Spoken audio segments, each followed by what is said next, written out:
He's dancing. I'm dancing. Isn't that the battle? My lad will tell me. That's the Fortnite dance, isn't it? Oh, Do you remember what was the...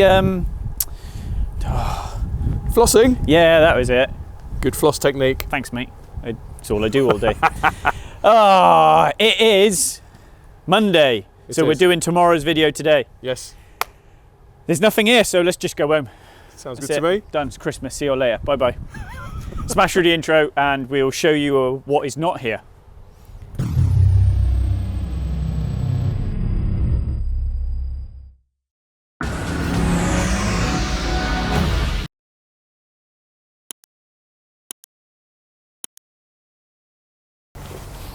Oh, Davla, it's been a hard day, mate. I'm exhausted. Hey! Hey! The old ones are the best. Hey, we're here all week. I can hear a phone ringing. It's really bothering me. Yeah, I can hear that too. Right, I don't know what that is. Yeah. Oh, what's gone? Loads has gone. Mate, it looks... My phone is ringing, damn. Right, to number ending 5093, I'll ring you back. What happened? Run you through a story. So I need to find the guy's name because I'm going to say it wrong and I'm going to get in trouble. We got reached out by a company called Auto Viewpoint. If anyone wants to check them out on Instagram, they do digital tours of cars. So think of it, the best way to describe it is like Google Street View, but of a car. Right. So Friday, lovely chap came down. I'm sure his name's Toya, T-O-Y-E. So if I pronounced it wrong, mate, text me and I say it wrong, but his name's not Toy, so I'm sure it's Toya. A lovely guy, came down. He was in the workshop the other week. And he came down with his camera, set it all up. So we did Matt Armstrong's twin turbo Gallardo and we done Mick's twin turbo R8. So we've basically done virtual tours of 2 twin turbo builds we've done. So we will drop them and we'll put them on a website and we'll link to everything, and it's a social thing. Go and check them out, Auto Viewpoint. They did like Gravity Tour. So they did the street view of all of Gravity Tour. And then as you went round, and like got to a certain car, you could click on the car and then do a virtual tour of the car that was there. It's really cool. Sounds good, yeah. So anyway, we've had 2 cars done, but we needed a good space to do it in, so I had to tidy up. And if we just that is a long story as to why there's a pile of exhaust sat there, but that is basically it. And because we put them in front of the dyno door. Yep. That is what we did, bruv. And now look. Yeah, I know. It is empty. And we got rid of cars. So we actually did some work. So what has gone? Lewis's car went this morning. Ronnie's car went this morning. Ray's car is on the ramp. We're just waiting for the auxiliary belt, and then that's going this morning. The red Skoda is done, so that can go. What else has gone? The NSX is being finished, which we'll show you around in a minute. Carl done a load of it last week, and Mitch is just finishing it off because Carl's off this week. You let him have a week off? Let him have a week off. Yeah. Works hard, doesn't he, bless him? So, no. Get flamed for that. Yeah, we all wanted to have fun before Christmas, and he just dragged the average mood down, wouldn't he? So he's sat there. Like, could you imagine him? Did he even wear Christmas? So we had our Christmas party Saturday night. Did he wear a Christmas hat? I can't remember. Did he wear a suit? He did wear a suit. Did he? Him and Mary Kate were colour coordinated. Dapper. Yeah. I think it's more of a case of he got told to wear a suit. Yes. So yeah, it's all right. It was a good night. That was random again. How did we get there? You were talking about Carl finishing cars off. Yeah. So he's off this week. Yep. So Mitch has had to do one corner on the NSX. So that's fine. But we'll go through that when we get in there. So yeah, loads of stuff is gone. Good. So it'd be nice to get rid of another 3 or 4 before Christmas. I don't like having stuff sat here. Yes. I like to go home and forget about the place. And if there's a line of cars outside, it makes me nervous. Yep.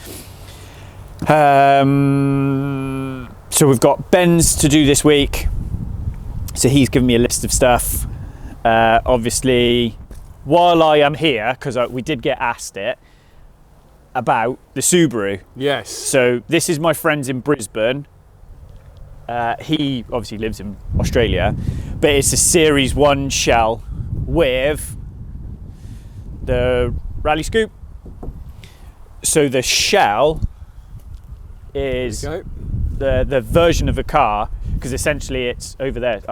I can never remember the JDM kind of crack thing over in Australia, but it's basically it's really rare back in Australia. Yeah. So it's going to Australia. Right. Okay. My RS4. Yep. Which one day I'll get a chance to do. One of these days. Ben's got a list of stuff to do on his, so we'll look at that this week. These are the 2 twin turbo engine builds. So they'll be coming in the new year, and we're going to side by side them. So one's having stock block, one's having linered block, but they're both engine builds. We get them done together at the same time. A cool video. So why I've been just trying to collect all the parts in, because we run different pistons in them, same rods, different pistons, valve train. So just waiting for stuff to come in. The Maserati, we did a damper, which fixed the one suspension fault, and then for shits and giggles, it just decided that now 2 other dampers are faulty, which they aren't. It's the control module, and we can't find a control module. Oh. So it's a Skyhook one, and brand new, it's like 1,500 quid. So I don't know, we've reached out to Maserati specialists, Maserati breakers. The guy who owns this, I really feel for him, because every time he starts that car, honestly, something happens. So is what it is. We get it fixed. Yep. James's, we've done the gear cables, we've done the oil level sender. He complained of a noise and we can't get it to make the noise. So God knows what is going on with that. Typical. I am staring at those 2 cars and I cannot remember for the life of me what is going on with either of them. Stuff. Job sheets on the computer. Yep. But I want to try and get them done before Christmas. Yep. I need to keep testing this one to make sure we're happy before that goes, but it hasn't made a noise, so I don't know. Waiting on insurance to tell us what's going on with Allen's. Yep. We are waiting on rings and bearings to come in for Tosh's. Yep. We're waiting on the gearbox and the turbos to come back for George's. He's had a little bit of interest on the white Avant, but if you want a white Avant, give him a shout. And then the RS4 turned up this morning, so we've got to take gearbox out, which means engine out. Oof. So we can change all the selector position sensors inside gearbox, because it's OB5. So it keeps coming up with gear position errors and all sorts. So unfortunately, to get the gearbox out, it's engine out, and then you've got to split the gearbox. So yeah, missed this job before Christmas, because I want that gone Friday as well. What else have we got? Dan's engine's left. That's good. The Gallardo engine's left. That's going back to America, so that's fine. We've got some gearboxes going to Mad Sweden, so they're going. We've got the dampers that have got to go back to. They're going to Poland. That is Barham's exhaust. That's Lee's exhaust, and I need to get it back to him. So at the minute it's on a pallet. But if anyone is a delivery driver and wants to move it from here to Lee's, which is like Barnstaple, I think, give us a shout, because the quotes we're getting are ridiculous. That is no good. No good. Yeah. Then raises on ramp, Matt's just finishing it, so that's okay. There we go. That's going today, so that's not too bad. Service check over. We fixed the roof. We're just waiting an auxiliary belt because it's no bueno. NSX is on the ramp, so we have done. From the top or the back, we've done reinforced top arm bushes or top strut bushes. So we've done them. We've done camber, solid mounted camber adjusters, adjustable anti-roll bar links, which we'll need when it goes on coils. We've done a solid rear arm bush. It's got full Terex brake kit to go on it, which is over in the corner, and we'll show you. Hello. Hody, hody, hody. Shiny, shiny. Shiny, shiny. So Terex 6-pots. Nice bit of billet. Billet. So that can go on Mitch has got the bush pressed in and a circlip on, so I think literally that's just pretty much there. So dropped in, got the top wishbone, and then that's about it. Happy days. And then it can have a wheel alignment. And on the frontings, we've obviously done this again, top strut bush. We've done front reinforcement kit, so it stops the movement between the upright support and the subframe. It's got new anti-roll bar, uprated anti-roll bar bushes. Again, adjustable anti-roll bar links, Stavlos. Oh, I can see there. Can you see him there? Yeah. Again, not necessarily required now, but when it goes on coilovers, they will be. Yeah. What other Goodrich brake hoses? What else do they have in front? That's about it, wasn't it? What coilovers are you fitting? We're not fitting them yet. Okay. I think John needs to decide what he wants. Yeah. So yeah. Don't see these very often. No, get a brake kit on. Yeah. And it can go for wheel alignment, and then we can send it back. Send it back. You might take it for a test drive first. Yeah, I know.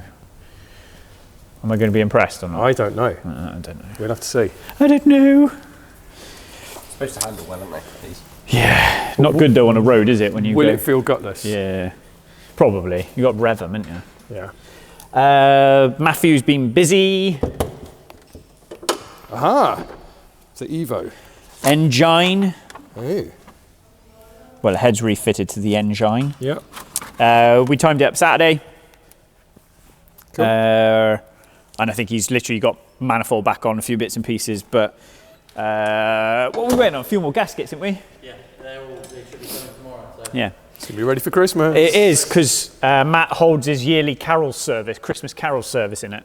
So instead of going to church like a good boy, he goes for he goes for a Christmas drive. Ho, ho, ho, Swindon. No, that's what Matt tries to go picking up.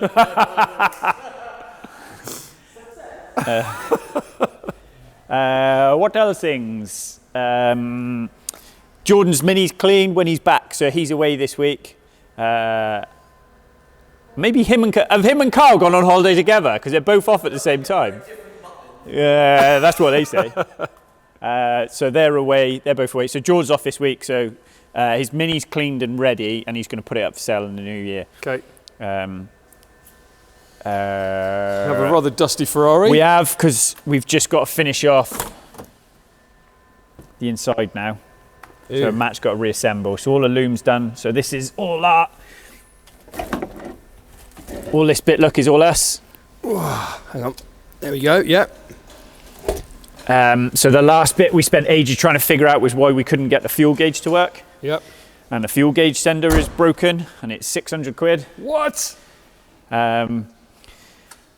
George got the cup, the Clio Cup, McGann Cup. Again. Clio. Yeah, yeah. And some nice. Well, next year he's He's not. he's making a comeback. Is he? Yeah. So if you want to sponsor a old guy on a motocross bike, yeah, he's so he's coming back doing Evos, which is what he stopped racing. Yeah. He'll be a veteran now, which I think will break his heart. Well, as my mate used to say, he was a throwback from way back, trying to make a comeback, probably have a heart attack. Yeah. Yeah. Was it an expert? An X is a has-been, and a spurt is a drip under pressure. I think he said the other day he got an entry into Evos at Fox Hill. Yeah. Yeah. So, yeah, he's coming back. There's life in the old dog EX. Life in the old Hey. dog. I know. Look at that. Never been faster. What else? And the Skoda's finished. The Skoda! There it is. So what? 410 of your English horsepowers. 410. Yeah, which is, I don't know what he wanted. I don't know what it, but that's what it makes. I'd That's be what happy with that. That's what it's happy at. Yeah. Yeah, runs well. Idles, it didn't start or idle before, so it does that now. Yeah. So yeah, we've gone back to KO4 injectors rather than, they basically put in, whoever had it before, put in RS3 injectors. They weren't seating on the head right, they didn't fit properly. The loom was a mash-up. So we fixed the variator on a valve timing, put a new set of injectors in it, got it running right. and then yeah, been done. So Jobbed. job's jobbed. Done, innit, mate? Done. Bike corner needs a sort out, but the engine's got to go up to Paul, so. Yes, lots going on over here. Yeah, I don't even want to stare at that at a minute. No. I think that's about it. The wet one is still Well, the white one is still drying. drying. Eh? No, it's not a proper engine. It's not a proper. That's your belt, isn't it, Matt? Yeah. Sweet. Yeah, so that's okay. So we're just literally going to have a week of, that'll come off in a bit. And then we can get the RS4 in, and Mitch can drop the engine out of the RS4. We can get that sorted. Yeah, it's okay, mate. It's okay. We just start working through some bits. I might sit in Evo and read the questions.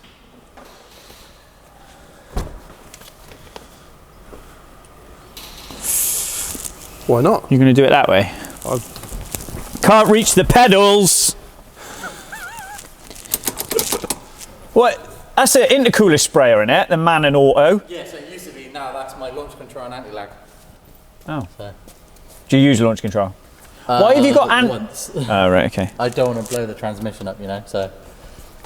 Mate, that is when you say anti-lag, you mean rolling boost? No, like anti-lag. Like you can you switch it on, like even at stationary, the revs go up to like 2.5k, and then as soon as you're over, bang, bang, bang, bang, bang, big old flames out the back of it. And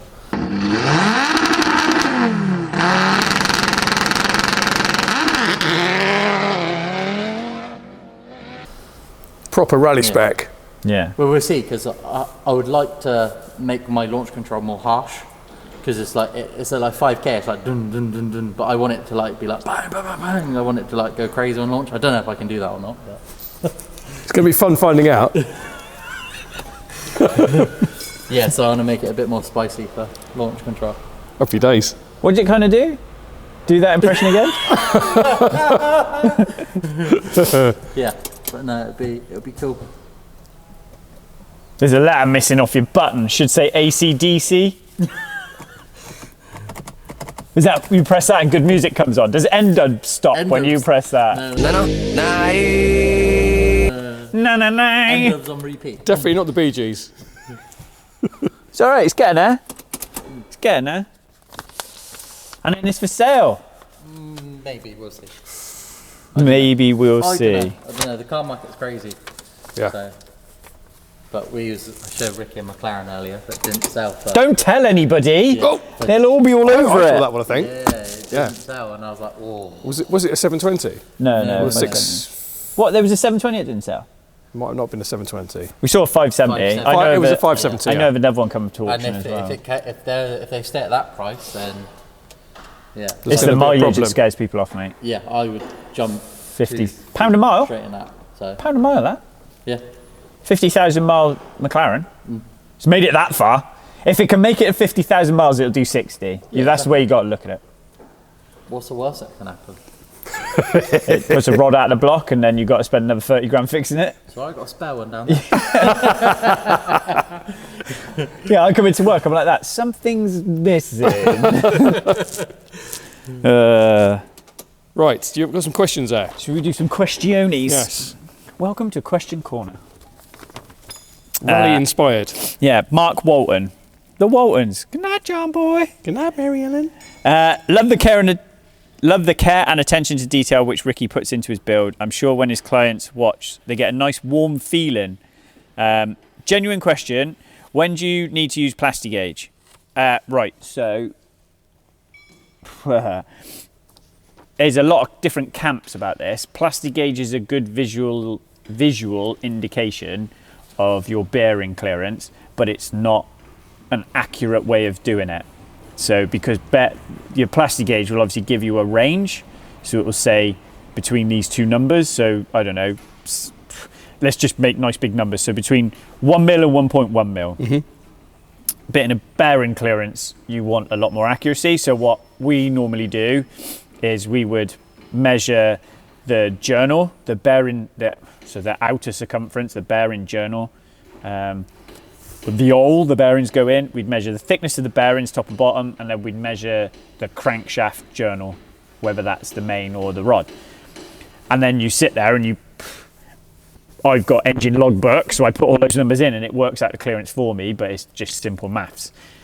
What I would do as well is on my first dry build with my bearings, I would use plastic gauge so that when I take it back apart, I'm like, oh yeah, it's a good visual representation that your clearance is half handy and you haven't cocked up the maths, because that is easy to do, especially when you're starting to deal with decimal places. It's easy to record a number wrong, or you've written it down wrong, or you've written it in the wrong place, and then you've worked it out in a calculator, and then that one mistake right at the beginning is a blown up engine, and that is as easy as it is. So we would use all our bore mics and our micrometers to measure everything, put it in engine logbook, and that gives me a clearance. Then I can juggle around my bearings to get them what I want, because we use varying sizes of bearings. And then at the end, the last little bit is a little bit of plastic gauge, just to kind of give you a, oh yeah, that looks all right. I think what Mark's referring to is when we assembled the Lambo bottom end, I didn't put any plastic gauge on it. In all honesty, mate, I didn't, because I knew my clearances were bang on, because I'd already measured them out. So yeah, that's why we kind of didn't do it in that instance. It's just a nice thing if you're not sure, but if you are sure, or you've already done it, or you sort of know where you are, then it's fine. Stephen Lee, great video. Do you balance the crank or each piston, ring, rod assembly? So we have gone through this in a couple of videos now. We balance each piston. So I try to make all the pistons as a package. So piston, pin, rings and circlips. I try to make all of those the same weight. I try to make all the rods the same weight. But remember, with a rod, you've got a reciprocating end and a rotating end. So you've got to make sure there's no point having them all the same total weight if your big end and small end weights are different across all of them. So I try to make them all match like that.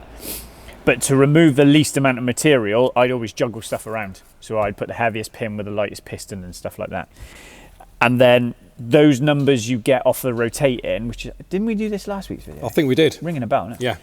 Those numbers then you then give to the guy balancing your crankshaft, and he builds the bob weights to go on your crank to balance your crank. But the thing you've got to be careful of is your nose pulley and your flywheel. So if you've got a single mass, it's easy. If you've got a dual mass, you've got to find a way of locking the dual mass to stop it, because it will change your weight. So yeah, yes, we do all separately and then all as one unit. Six Pot Stew, outstanding knowledge. Love watching your engine videos. They're so informative. On another note, when your bobble hats arrive in, I asked this morning. I don't think I've had an email from. They're mad for a bobble. They are mad for a bobble. No, nothing yet. At the minute, I don't know. So I had a funny feeling they wouldn't be before Christmas, but the second I know, you lot will know, and they'll go on the shop. So yeah, I don't know. I don't want to chase them. They said it'd be a tight fit before Christmas. Nick, really interesting video. 2 questions. Why fit the crank after the pistons and rods? It didn't look easy. I'm sure there's a good reason, but just curious. And then 2, why fit the main bolts before fitting the sump, as they only have to come back out again? Is it to check everything turns okay? If so, how often do you actually strip back? Best Nick. Right. I did answer this on YouTube as well. Why fit the crank after the rods and pistons? 2 reasons. One reason is when I've got the lower girdle on, or the main girdle, what holds the main caps, when I've got that in place, I can't get the stretch gauge in. And 2, it is fiddlier, but there's also way less chance of when you're trying to put a rod in. So imagine you've got a crank in, imagine you've got the girdle in. I don't have any way of putting my hand up inside the engine to guide the rod in. So there's more chance of nicking a rod or a rod bearing on the crank. So I do it that way on the V10s. And on the McLarens as well, you haven't got a choice on McLarens, you have to do it that way. I do it that way, so I know that all the rods and pistons are in right, they're all square, and I can also then easily clearance the squirters to the new pistons, because sometimes the squirter jets are in the wrong place. If I put the lower girdle in, there's no way I'm doing any of that. So yes, it is a faff, And I would much prefer to do it the other way. So if I was doing, say, a TTRS engine, I would put the caps, because they are just caps. I would put the main caps on to hold the crank in place. Then I'd put the rods and pistons in. But because the bottom section of the engine is what holds the crank in place, the second you've put that on, it just massively reduces how much space you've got to work. So I do it that way. And then the other part of Nick's questions is, why fit the main bolts before fitting the sump? On the 5 litres, you have to, because the sump pan covers those bolts. You are right on a 5.2, whereas a 5.2, the bolts or the studs pass through the lower girdle and then the main section of the sump, which the oil pump's driven to. So you would have to take it back off to do that. But I'd still have to do the same process of putting the lower girdle on, putting the bolts in, torquing everything up to do my clearances, because I need it stressed to measure everything. It's just that on a 5 litre, once I've built it like you saw in the video, I don't have to take it back apart. I can just put the lower girdle, the oil pan, the oil collector over the top. Whereas on a 5.2, I'd let the sealant go off.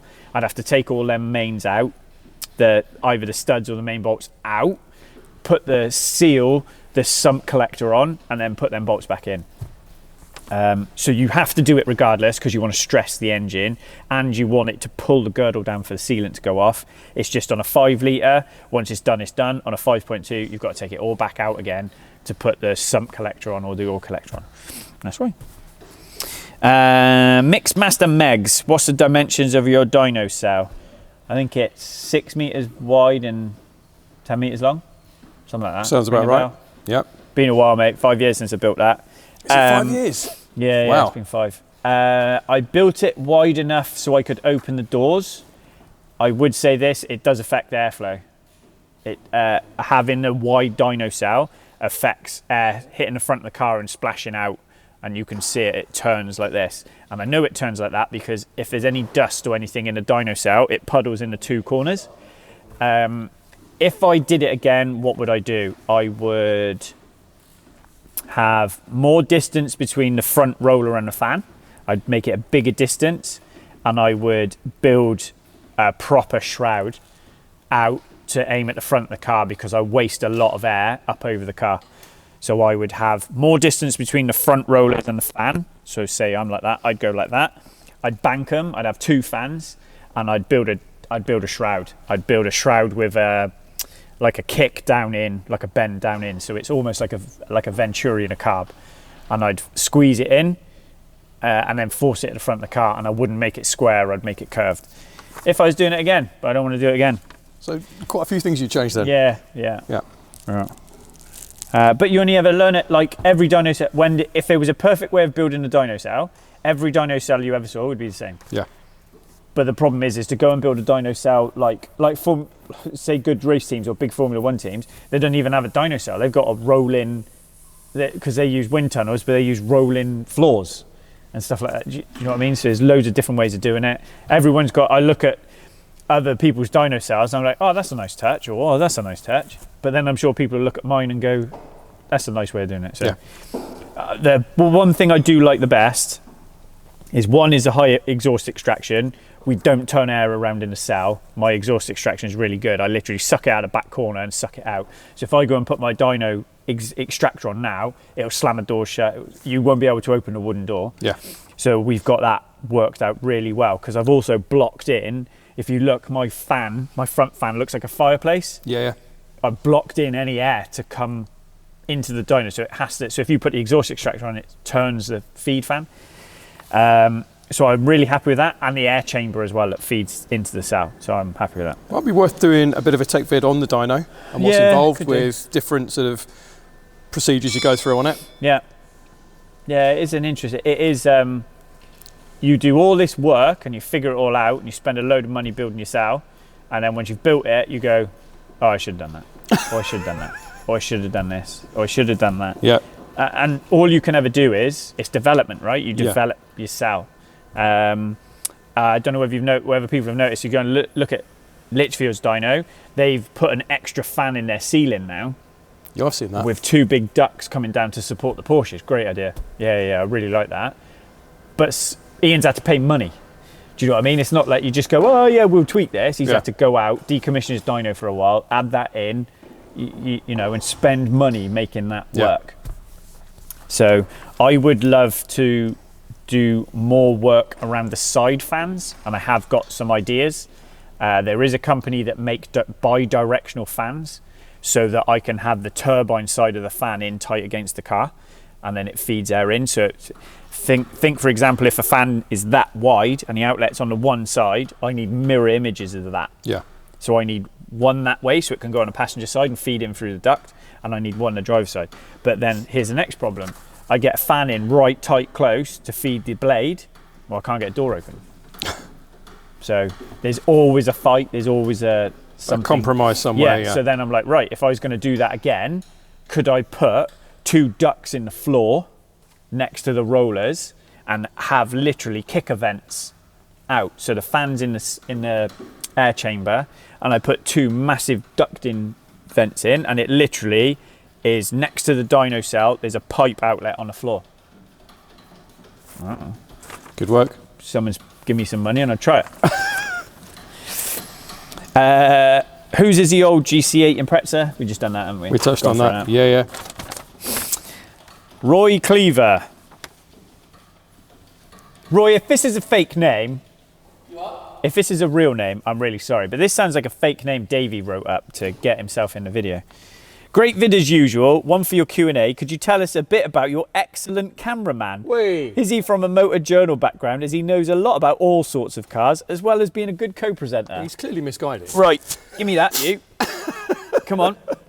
I haven't got a clue how this works. That's Davlar. Hello. What's your name and where'd you come from? My name is Davlar and I'm from here. Oh, right, thanks. I have no clue if it's in focus. If this is bad, then... Is the light bouncing off my head? Yeah, pretty much. Nice. So I polished it this morning. Yeah. Where did you start? No, you were, go on. I started working for Fast Car magazine about 23 years ago, back in Kent, and then moved to the lovely Georgian city of Bath and worked for Redline magazine for 10 years. Mate, you're being far too polite. This is not you at all. Basically, arsing around with cars, modified cars for a lot of years. There's a lot of stories he can't tell you. There are many that wouldn't make it to YouTube, unfortunately. There's a book in it somewhere, one day. Possibly. You should write a book. Yeah. You ever thought about that? I have. I actually started one. Did you? Yeah. Why did it stop? Work got in the way. Kids, things, beers. Yeah. But yeah, so that's where we are. And I met you about 7 years ago when I was editing Formula Saudi magazine. Yeah. And then just kind of ignore my compressor. Ended up doing this. Yeah. Which wasn't planned. No. So what would you say? Because obviously people on our channel know you as, I think, she's going to shut the door.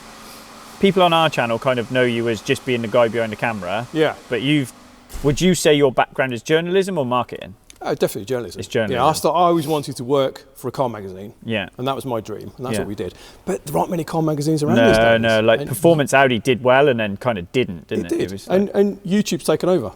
Hence why we're doing this. Yeah. So like, what's his name? Stavros is like... Stav, yeah. Stav Tech. Yeah. Yeah. He was one of the main guys at Redline back in the day. Yeah. Crazy tech knowledge, insanely into his turbocharged stuff. Yeah. So he's building weird and wonderful cars. And check out his channel. His channel's really good. Yeah. We'll put a link in. Yeah, I think when you start looking back, because even when we dug the magazine out of Carl's dad's place, weren't we? When we went to get Skyline, we found bits that you'd written and bits about... From like 12, 15 years ago. Yeah. You just can't get away with it anymore. You just can't get away with doing a car shoot with a load of porn stars. Mate, back in the day, we even gave a boob job away on Redline magazine, and the competition was called Modify Your Bird. Mate, imagine getting away with that now. Honestly, I think Kate would knock us out before we ever even got it close to being an idea we could put on YouTube. Yeah, that's not going to happen. But right, give me the camera back. Right, you want your camera back. It's like your comfort blanket. It is. Right, that's Davla. What else we got? You need to talk about some track day stuff. We do. So next year, this is confirmed. It will, by the time this comes out tomorrow, it will be on the website. It will be on the web shop. So check out the link in the description below. We have booked Castlecombe again next year, 2 dates. We have got Thursday the 30th of May and we have got Thursday the 8th of August. Same as what we've done the last 2 years. So that is open pit lane, 6 on track at any one time, 105 dB noise limit, and a limit of 30 people per track day. So you'll get loads of good quality track time. It is aimed, we've started the days mainly for the limited numbers on track for our supercar clients, because track days are hard to take supercars on, because you are either paying a premium for specialist supercar track days, or you're putting your car at risk by being on a muggle day and absolutely getting the side of your car taken out by some rude boy in a Nova. Yeah, like Mitch. Like, do you know what I mean? I think that was a Fiesta, wasn't it, Mitch? Not going near anybody this year. So that's the idea of it. So we have got 2 days, but 2 days confirmed. They are done, dusted. They are the dates. We'll get it up on the website today. I'll put it up. Just make sure you book the right day, because they'll both look the same. Obviously, one is 30th of May, one's the 8th of August. And you get to be in a video. And you'll get to be in a video, yeah. If you want to. Yeah. So like, what did we have last year? We had GT3 RS, we had GT2 RS, we had Ariel Atoms. What else did we have? Real varied mix. Hey? 2 Evos, yeah. Yaris, hey? Radical. Yeah. Porsche Radical was not last year, year before. And I need to sort a car, because I didn't drive in my last one, so I need to sort something out. I played YouTube. Yes. Guy Martin's van. Hey? Guy Martin's van. That was the first one. Yeah, that was the first one. So, yeah, if you want to get on a day, then yeah, check out the website. So we'll get that. I'll get it up today. Same kind of thing, full days, but we've got 2 of them. So what we have also done, and this is hurty my wallet at the minute. We've booked 6 days at Spa next year. Really? Yeah. Wow, you kept that quiet. 24th of September. And the reason I've booked that is because we have booked 6 spaces on the Destination Nürburgring 2-day event on the 26th and 27th of September. Ooh. That is not a TF day, that is a proper track day. So none of this stuff where if you hit Armco, you go to jail. Is a proper track day. So the idea at the minute will be, we travel on a Monday, we get to Spa Monday night, we stay at Spa, we do track day Tuesday, we stay at Spa Tuesday night, we drive to the Ring Wednesday across the hills or the mountains. There's a nice road a couple of guys have said about. We drive at the Ring Thursday, Friday, and then we travel home on a Saturday. There's only 6 spaces. It's not cheap, mainly because the track time is expensive. It's exclusive and it's expensive. Then you've also got the accommodation. So we're going to do it a bit. We're basically going to run it like an event. All 4 of us will go. You need to decide where you're going to come or not. So there'll be at least 5 of us. And yeah, I just need to figure the logistics out. Pretty epic trip, that is. Yeah, it will include the Eurovision. It will include the Eurovision. It'll include the Eurotunnel to mainland. It will include the hotel Monday night. It'll include the track day Tuesday. It'll include the hotel Tuesday night, the hotel Wednesday night, the Ring track day Thursday, the Ring track day hotel Thursday night, the Ring track day Friday, the hotel, Friday night, and the Eurotunnel Saturday. So all you will have to do is pay for your food and your fuel and your beers. Not necessarily in that order. Not necessarily in that order. Wow. We will go down to support the day, to support the event. We're probably going to try and take a trailer should the worst happen to anybody. At least we can help come back, but we'll figure that out. So you will pay for accommodation, the track day, support, and yeah, and that is it. I have no idea at the moment. I know what the track time has cost, but obviously there's the accommodation to add into it. I've got to say a massive thank you to Nigel Pinderwagon, because literally he's been like Wikipedia for this for me. Matt Crozier as well, and then also his name's it's Darren from Destination Nürburgring. Because he has been very good about this. He could have turned around and said, no, not reserving you anything, go and do it. So he's been really good with us. So that's going to be a RE performance trip. Cool. So are you running a car as well, or is this purely I'm going to try and run customer a car. cars? Yeah. Okay. I'll be honest, this is not a scare, I don't want to scare people. This is going to be high level.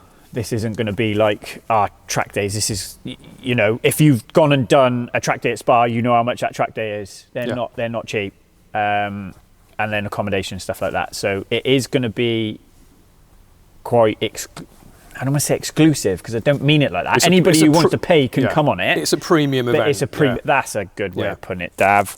It's premium. Yeah. So we ain't going to go crazy with the accommodations of the apartments. You go and stay, isn't it, at the Ring? I'm trying to think what it's called now. So I think we'd do that. So it'll be I've nice. stayed there. Yeah. Yeah. And then Piston Klaus. Steak on a stone, baby. Job done. Yeah. So we'll do that. We'll take the van. We'll fill it full of stuff. And yeah, we'll just have a bit of a laugh. So just a case of who's coming, who wants to come, and who wants to drive. So if you are interested, drop me a message. I don't think it's going to be something I'll necessarily run on a web shop. It's going to be more a case of The sort of thing you need to talk about over the phone or face to face. Yeah, because again, it's the sort of thing where there's going to be a cost, but then if you turn around and say, I want to bring a passenger, so I don't want to share a room, or I want my own room, or I want a passenger at a track day and a passenger at the Nürburgring, then that's additional cost we have to cover it or pay for as well. So we're just going to have to cater it to everybody who wants to come. So yeah, but that's the week, Monday the 23rd to Saturday the 28th. So I kind of pulled the trigger on that last week. Ooh. Merry Christmas. Merry Christmas to you. I know. Right. It's fine. Last time I went Spa, I spun. So yeah, downhill, down a Camel Straight, through a chicane, through a fast right, downhill. You do not realise how steep that downhill right is. And I went barreling into that, carried a bit much to brake, and I just went backwards in the gravel trap. It's fine. Looked like a hero, mate. And then the Ring. So my practice for that would be buying a simulator, so I could sit and do Spa. Talking of simulators, I don't have. we need to go and see one tomorrow. I do, and literally John is sat there going, you should buy a simulator, mate. You love it. In Motion one. Yeah. So you need to get an ice blaster and I'm not buying an ice blaster, I've decided. I'm not doing it. So I'll spend my ice blaster money on a simulator. And so Matt Armstrong started a gaming channel. We should start a gaming channel. Let's do it. How cool would our waiting area be if we had a full in-motion simulator? Yeah, we wouldn't get any work productivity done. might drop slightly. We'd have to change the tagline of the business to come and work on your own car while my employees drive the simulator.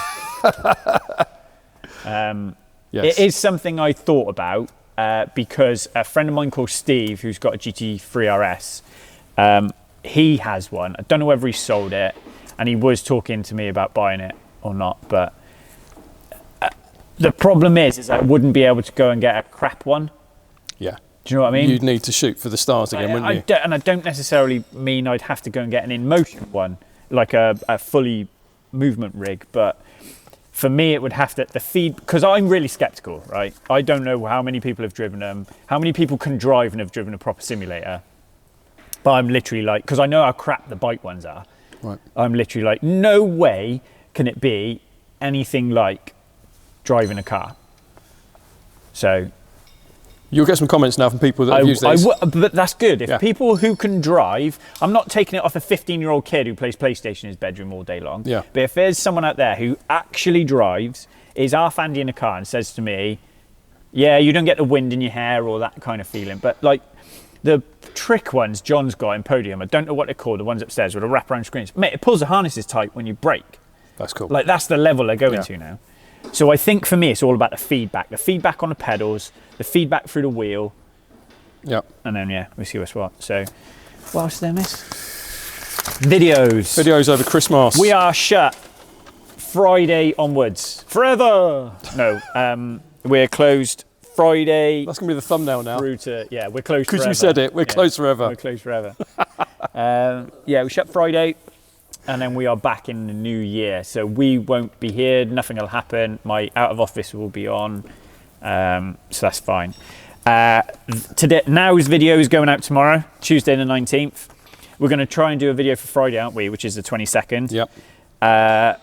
We're planning to do a Christmas Day video and a New Year's Day video, but we won't, I don't think we're going to do Friday videos, are we? They won't basically be our techie catch-up. No, because we're not going to be taking engines apart and rebuilding them and stuff. I'm not doing that over now, Christmas. So how am I going to do it when I'm not here? So yeah, just something to make you think of me while you're eating your Christmas turkey. Or vegan Christmas crap. Not bake. Yeah. Is that what you would have? I don't know. If you were a vegan, what would you have? I don't know. Answer that in the comments. If you were a Christmas vegetarian or Christmas vegan, what do you eat at Christmas? I don't know. I am genuinely baffled by that. Yeah. Oh, well. If there's no meat in the meal, it's not a meal. It's just a snack. You know what I mean? Kate does her head when I say that. Because I've got my 11-year-old Jack now said that the other day. We were watching some Christmas cooking program and they were doing like a nut bake. And Jack went, if it's got no meat, it's not a meal. And I'm like, that's my boy. That's my boy. Yeah. Wow, felt a bit ranty, felt a bit all over the place. Oh, I hope you enjoyed it. nothing new there. No. And we'll leave you with it. Yep. Smash buttons, like and subscribe, leave us a comment below, and I will leave you with this emotional and riveting message from Carl. See you later. So, I'm on holiday this week, so you won't see me in the video. But I just want to wish everyone a realistic Christmas and a very realistic New Year. Thanks.